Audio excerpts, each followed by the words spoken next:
My mother-in-law humiliated me in front of everyone. But she didn't expect this. My response left everyone in silence. At a family lunch, my mother-in-law said out loud, "She lives off my son." Everyone looked at me. I smiled and said, "May I show you something?" Total silence. When I opened my purse and laid those papers on the table, she turned pale. 3 years of lies collapsed in 15 minutes. And the worst part, my husband knew that day would come. My name is Elisa, I'm 34 years old, and when I met Kaio 6 years ago, I was already a financial manager at a logistics company. He worked as a freelance graphic designer. Some months he earned well, other months less. That was never a problem for me. I earned a fixed salary of 9,000 Brazilian reals per month, plus bonuses. Kaio had months of 5,000 Brazilian reals, months of 2,000 Brazilian reals. From the beginning, we agreed to split the bills proportionally. He paid what he could. I covered the rest. Simple. But there was one detail I didn't know at the time. His mother, Dona Lucia, always had a very traditional view of marriage. To her, a real man supports the household. A woman who works is too independent, or worse, wants to boss her husband around. In the first months of dating, when I went to her house for Sunday lunches, I noticed the comments. "Elisa, you work a lot, don't you? Be careful not to work too much and forget to be a woman."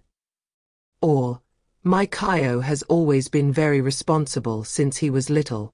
He'll take good care of you." I found it strange but let it slide. After all, she was his mother. The real problem started when we got married 3 years ago. Kaio had just lost 2 big clients and was going through a tough financial phase. I suggested postponing the wedding and saving more money, but he insisted. He said he'd figure it out. The wedding cost 45,000 Brazilian reals. I paid 35,000 Brazilian reals. Kaio put in 10,000 Brazilian reals that he borrowed from a friend, but when his family asked, he said he had managed it himself, that he had saved up. I didn't correct him because I thought he was embarrassed about a temporary situation. We bought an apartment for 320,000 Brazilian reals. I paid a down payment of 80,000 Brazilian reals that I had saved over years of work. The 4,500 Brazilian reals monthly mortgage went in my name because my credit score was better. Kaio contributed 1,500 Brazilian reals when he could. In bad months, I covered everything alone. But when we visited Dona Lucia, she praised him. My son managed to buy a beautiful apartment. I always knew he'd go far. You're lucky, Elisa. I smiled. I expected Kaio to correct it. He never did. Over time, I noticed a pattern. Every achievement of ours was presented to the family as his achievement. The car we bought, I paid 15,000 Brazilian reals up front out of 45,000 Brazilian reals total, was Kaio's car. The kitchen renovation that cost 22,000 Brazilian reals came out of my year-end bonus. Kaio renovated the kitchen for his wife. When I tried to talk about it, he became defensive. My mother is from another generation, love. If she knows you earn more than I do, that you pay more bills, she'll judge me. She'll think I'm not man enough. You don't understand the pressure. I understood, or tried to, but it hurt more every time. The turning point was a year and a half ago. Kaio lost 3 clients at once and spent 4 months with almost no income. I paid everything alone. Apartment, bills, groceries, his credit card. That was an extra 18,000 Brazilian reals that came out of my pocket during those months. The following Sunday, at lunch at Dona Lucia's house, she commented to the sisters-in-law, "Kaio is working so much he barely has time for family, but that's the price of success, right? He's always been hard-working." That was the day something broke inside me. I started carrying a little notebook to write down every comment, every lie by omission. I started keeping receipts of everything I paid. Not because I wanted to use it against him, but because I needed to be sure I wasn't going crazy, that it was real. The following months were tense. Kaio got new clients and started contributing again, but the dynamic didn't change. In front of his family, I was the wife who was lucky to have a provider husband. At home, I was the one holding everything together. Then came Dona Lucia's birthday 3 weeks ago. She insisted on a big lunch with the whole family. Kaio's siblings, sisters-in-law, nephews, uncles, aunts, about 25 people. Kaio insisted that we contribute generously. I agreed to give 2,000 Brazilian reals. It was money I had saved from my bonus. On the day, he presented the contribution as his gift to his mother, again. It was there, listening to him receive congratulations from the family for being so generous to his mother, that I made a decision. I wouldn't let it slide anymore. But I didn't know the opportunity would come so quickly and in such a painful way. Lunch started normally. Dona Lucia had prepared that abundant table, everyone chatting, serving food. I was quiet, keeping to myself. Kaio noticed and asked if I was okay. I said yes. Then the comments started. First was my sister-in-law, his sister. Elisa, didn't you bring dessert? I thought you'd make that cake we like. I explained I had worked late on Friday and didn't have time. Kaio intervened. Yeah, she's in a very busy phase at work. Dona Lucia added, a woman's work is never easy, but when you get married you have to know how to balance things, right? Family comes first. I took a deep breath and didn't reply. Later, already at dessert, my brother-in-law started talking about his financial difficulties. It's hard for everyone, he said. Good thing Kaio has always managed well, always been the most responsible of the siblings. That's when Dona Lucia said loud and clear, true.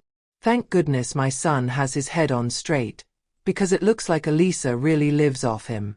I've never seen her pay for anything. My fork fell from my hand. All conversations stopped. Everyone looked at me. My heart was pounding so hard I could hear it in my ears. I looked at Kaio. He was pale, staring at his plate. He wasn't going to defend me, again. Later, already at dessert, my brother-in-law started talking about his financial difficulties. It's hard for everyone, he said. Good thing Kaio has always managed well, always been the most responsible of the siblings. That's when Dona Lucia said loud and clear, true. Thank goodness my son has his head on straight, because it looks like Elisa really lives off him. I've never seen her pay for anything. My fork fell from my hand. All conversations stopped. Everyone looked at me. My heart was pounding so hard I could hear it in my ears. I looked at Kaio. He was pale, staring at his plate. He wasn't going to defend me, again. That's when I smiled. I don't know where that calm came from, but I smiled and said, may I show you something? Total silence. I opened my purse and took out a folder I had brought, knowing this day might come. I laid on the table the bank statements from the last 3 years, transfer receipts, invoices, everything organized, highlighted. Let me explain something to you, Dona Lucia, I said firmly. The wedding cost 45,000 Brazilian reals. I paid 35,000 Brazilian reals. Here's the receipt. The apartment you praise so much. I paid the 80,000 Brazilian reals down payment. The 4,500 Brazilian reals monthly mortgage is in my name. Here, 3 years of statements. I placed paper after paper on the table. No one said a word.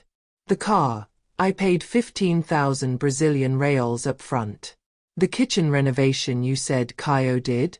22,000 Brazilian reals from my year-end bonus. The 2,000 Brazilian reals he gave as your birthday gift came out of my account. Here's the transfer receipt. Dona Lucia was pale. The sisters-in-law looked at the papers, then at me, then at Kaio.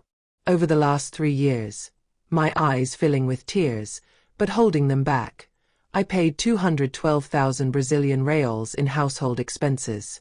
Caio contributed 73,000 Brazilian reals.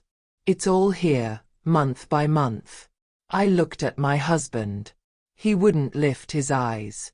So, Dona Lucia, I don't live off your son. I support this household. And the only reason you didn't know, my voice trembled, is because your son was ashamed to admit that his wife earns more and contributes more. He preferred to let me be humiliated in front of the entire family rather than tell the truth. I left the lunch that day. Caio followed me to the car, tried to talk, but I couldn't look at him. Today, 2 weeks later, we're living apart. He's at his mother's house. Ironically, now Dona Lucia knows exactly how much it costs to support an adult son. She called me 3 days ago to apologize. She said she was shocked, that she never imagined Caio had lied to her all these years. I accepted her apology, but I told her the problem wasn't just her. It was a marriage built on a lie. Caio texted yesterday. He said he wants to talk, that he's in therapy, that he understands the magnitude of his mistake, that he's ashamed of exposing me like that out of pride and cowardice. I don't know if I still love him. I know I'm tired of carrying the weight alone and still being treated like I did nothing. The apartment is empty now, silent. I pay the bills as I always did, but now everyone knows. And you know what? It's much better than hiding. Sometimes I wonder if it was worth exposing everything that way, if it couldn't have been different. But then I remember her look when she said I lived off him. And I know I had no choice. I wasn't going to carry that lie forever. Today I know I don't want a relationship where I have to be invisible so the other person can feel big. I learned that the most painful way possible, because in the end, it was never about the money. It was about who I had become, trying to protect his ego.